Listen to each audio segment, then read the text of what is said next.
Halo semua, selamat datang di kelas terbaru kita dan juga kita akan memasuki chapter pertama. Chapter pertama ini adalah materinya mengenai web. Dan di materi pertama juga kita akan mempelajari bagaimana sih caranya web browser itu bisa bekerja. Kita akan mulai dengan menggunakan entering URL. Nah, jadi kita mulai dari starting point yang paling awal dulu nih. Mungkin ada yang sudah tahu apa sih artinya dari URL atau kepanjangannya dari URL. Nah, jadi kepanjangannya adalah Uniform Resource Locator. Atau bisa dibilang ini adalah tempat kalian biasanya kalau mengetikkan sebuah alamat nih ke dalam web ya.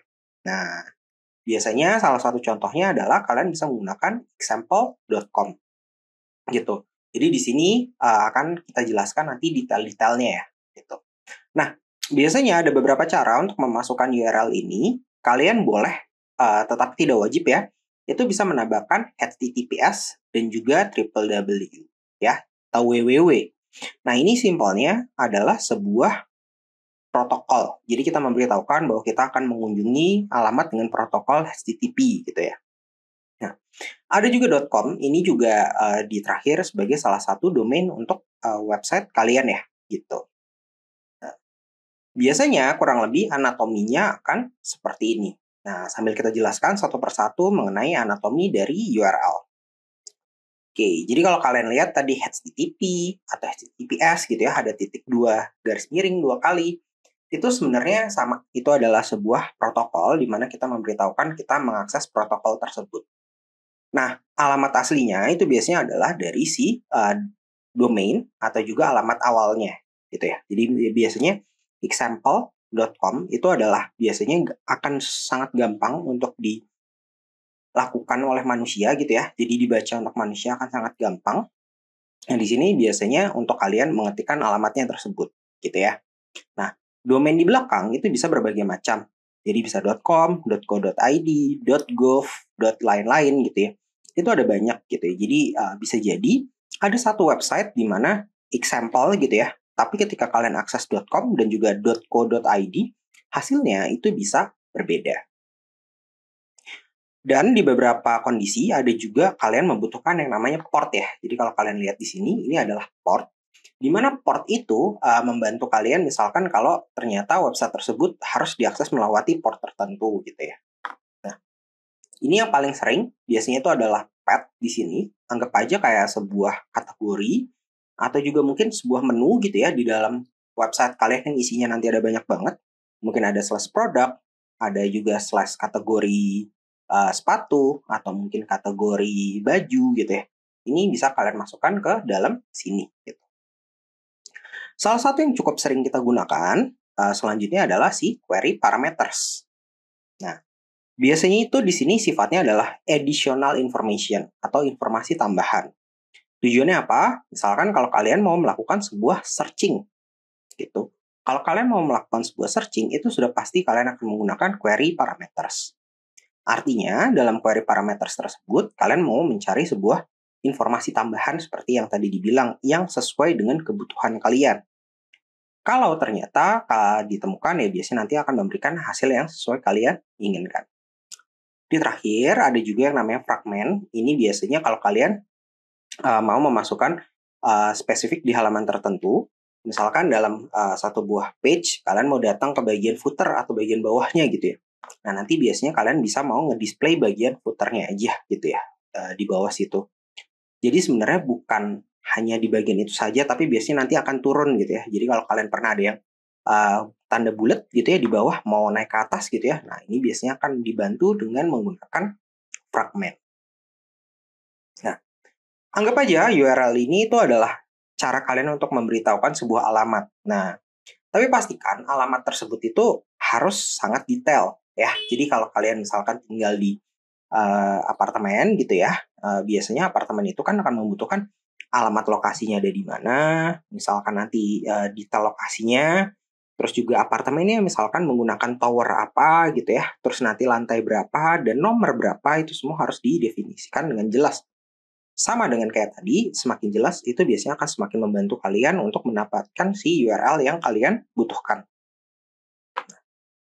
Lanjut, kita akan pelajarin soal finding the website atau di sini adalah cari website yang kalian mau ya gitu. Nah, jadi sebenarnya kalau kalian tadi sempat lihat URL itu tuh sebenarnya hanyalah sebuah alat bantu kalian aja gitu. Kenapa sih seperti itu? Karena sebenarnya di luar sana server itu bentuknya bukan dalam URL yang seperti kalian bilang gitu ya kayak tadi. Biasanya bentuknya adalah seperti ini nih. Seperti IP yang ada di sini gitu. Kenapa sih seperti itu? Karena manusia ini kan cukup susah ya untuk menghafalkan alamat dalam bentuk IP gitu ya. Karena semuanya akan full dalam menggunakan angka. Gitu. Nah, akhirnya ada yang namanya DNS ini nih, atau Domain Name System. Jadi untuk ngebantuin kalian, daripada kalian ngehafalin alamat IP-nya, lebih baik kalian hafalin URL-nya aja gitu ya, atau nama alamatnya aja. Jadi anggap aja kayak si DNS ini adalah internet phonebook buat semua convert dari semua domain name yang ada jadi alamat IP gitu ya. Nah, gimana sih caranya proses ini terjadi? Nah, jadi di awal browser itu akan ngecek nih alamat yang sudah pernah dikunjungi. Jadi kalau belum pernah ini akan berbeda gitu ya. Kalau belum pernah, kita akan menanyakan bagaimana caranya si komputer itu tahu gitu ya. Nah, kalau nggak tahu dia akan nanya nih IP-nya kemana gitu ya. Gitu.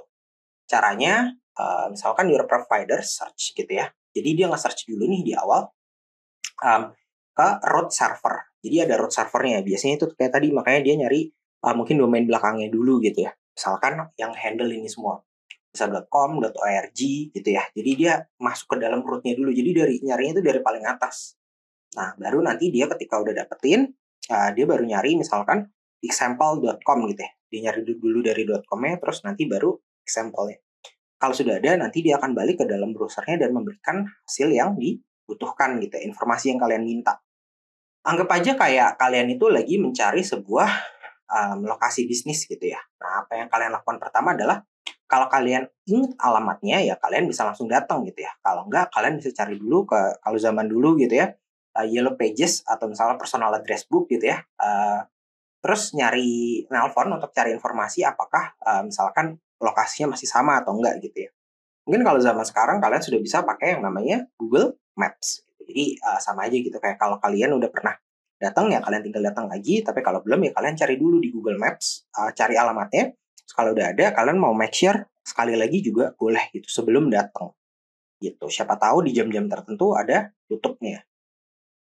Nah, next kita akan masuk ke handshake atau di sini adalah establish a connection gitu ya. Nah, jadi untuk si browser ini tuh bisa dihubungi ternyata tuh tidak semudah itu ya, karena di belakangnya akan ada beberapa step yang akan perlu kita lakukan gitu ya. Jadi setelah kita udah tahu alamat IP dari websitenya, itu kita perlu connect dengan dia gitu ya. Nah, biasanya yang pertama dilakukan adalah kita akan menyapa dahulu gitu ya. Hello, I would like to connect gitu ya. Nah, nanti website tersebut itu harus memberikan respon dahulu gitu. Jadi nggak bisa langsung kayak kalian hello terus kalian langsung connect itu nggak bisa. Dia harus memberitahukan dahulu bahwa dia itu ready to connect di sini. Oke.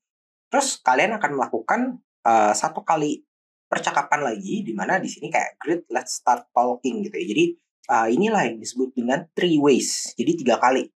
Kalian masukin yang pertama, mereka respon, kalian masukin lagi. Nah, ini disebut dengan 3 step atau di sini adalah handshake yang biasa kita lakuin gitu ya. Jadi ada 3 step gitu sebelum koneksi tersebut itu berjalan gitu.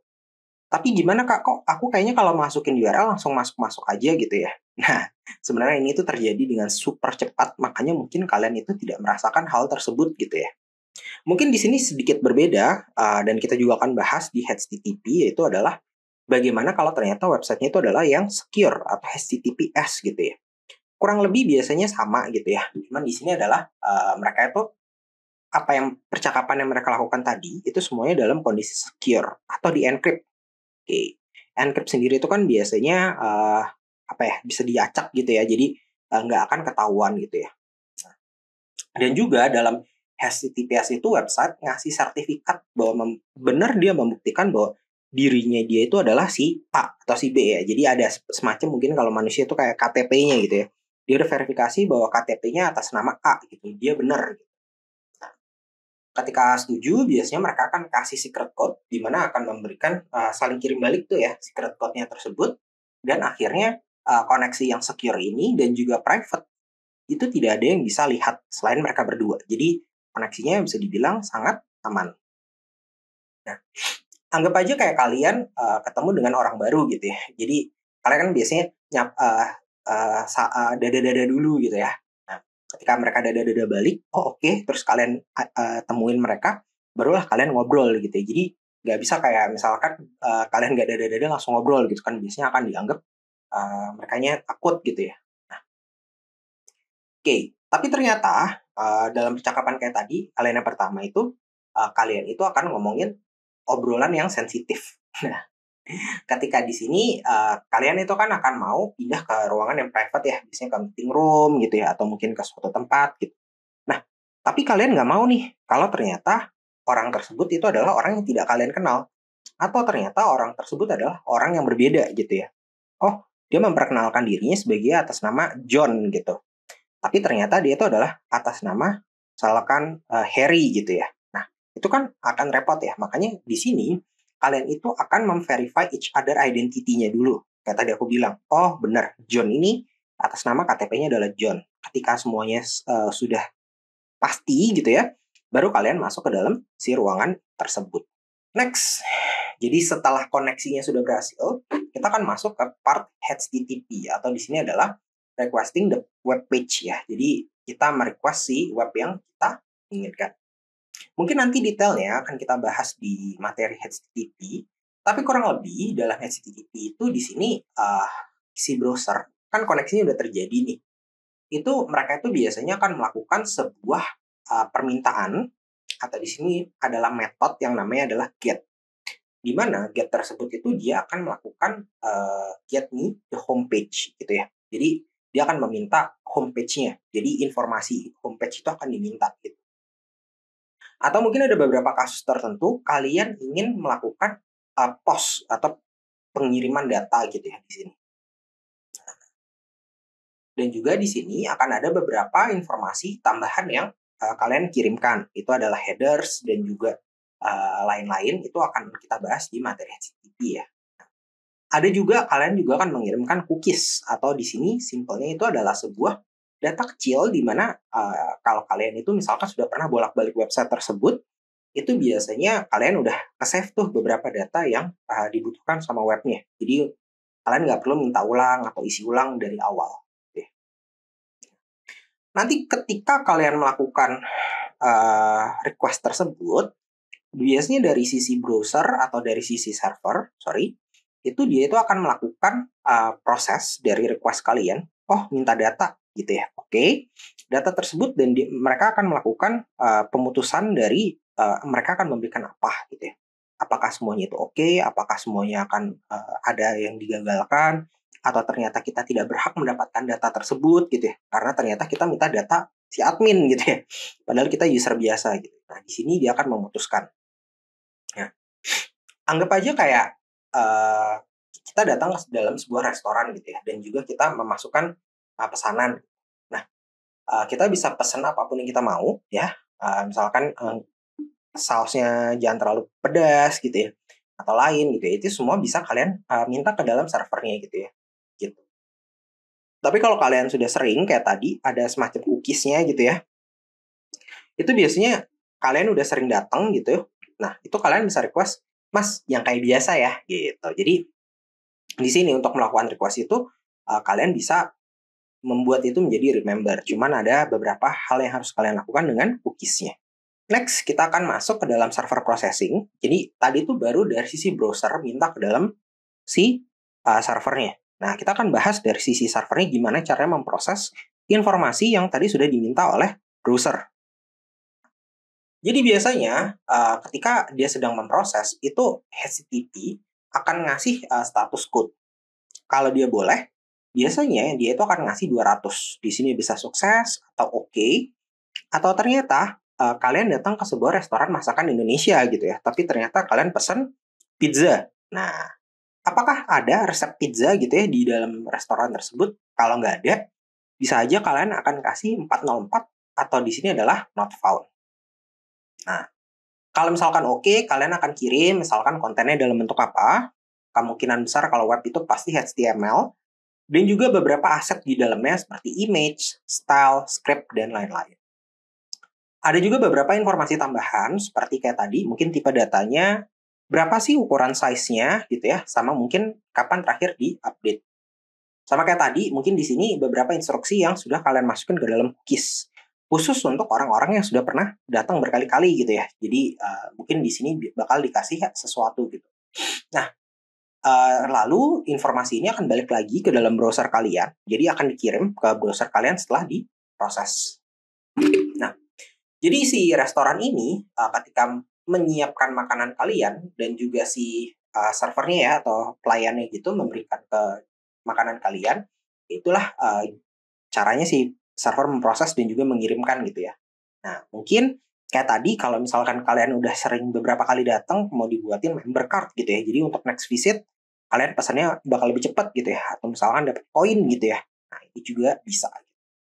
Ternyata ketika servernya sudah selesai mengirimkan, dibalikin lagi ke dalam browsernya, itu nggak langsung semuanya tampil. Ada lagi proses rendering the page. Nah, ini akan kita bahas. Jadi rendering the page ini itu sebenarnya adalah anggap aja kayak misalkan tadi di sini si HTML itu akan pertama kali datang ya. Nah, itu belum bisa langsung dilihat.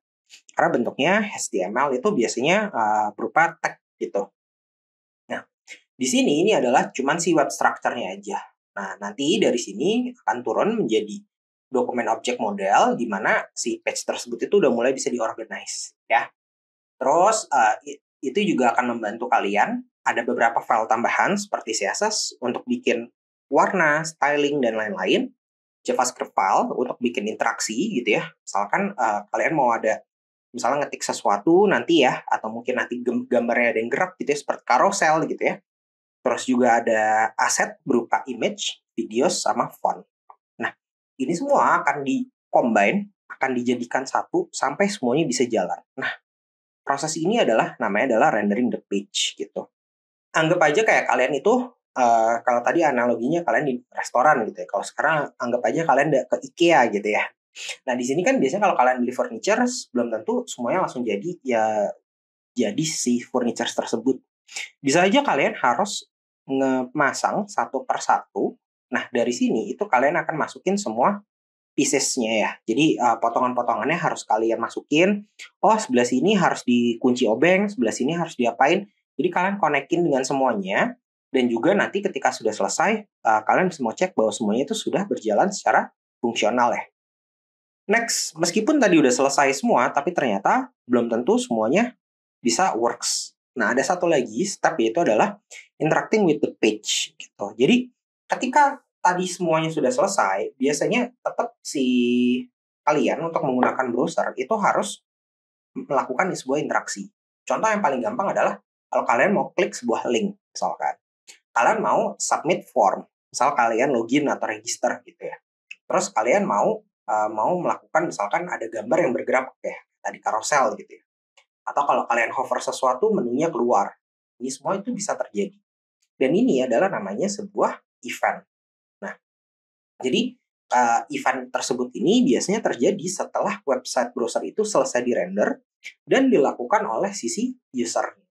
Jadi, semua interaksi tersebut harus dipastikan juga berhasil gitu ya.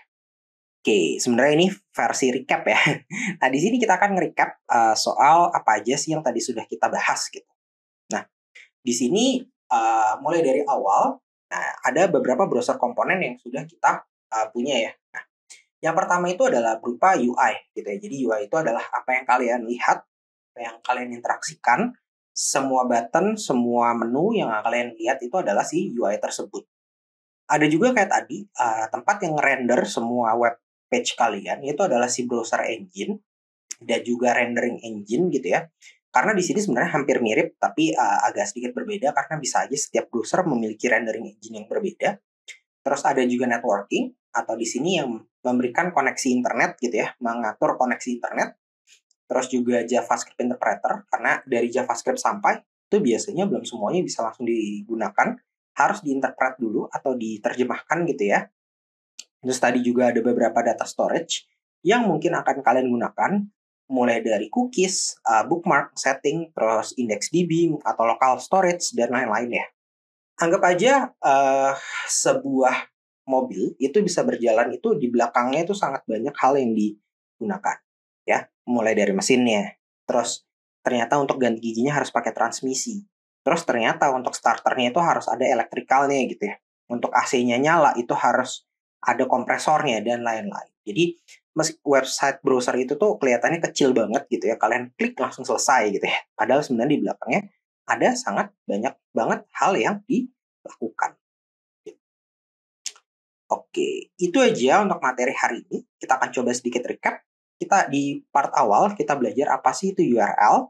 Lalu kita juga belajar bagaimana sih URL itu diterjemahkan menjadi sebuah IP melalui domain name system.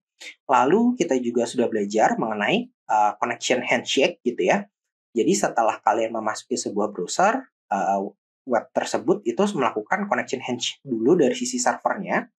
Lalu kita juga akan mempelajari tadi sudah tentang HTTP, bagaimana si web tersebut itu memberikan request dan juga response, dan juga kita udah belajar tentang server processing. Gimana kalau udah dapat request, apa aja yang perlu diproses sama dia sampai dia bisa melakukan respons. Lalu setelah mendapatkan respons tersebut, si browser gimana cara menampilkan semua keseluruhan datanya ke dalam browser kalian itu melalui rendering the page. Dan juga terakhir, tadi sempat belajar juga soal caranya si website browser itu bisa interaksi dengan kalian menggunakan JavaScript dan juga event. Oke, terima kasih sudah mengikuti materi hari ini. Kita ketemu lagi di video selanjutnya.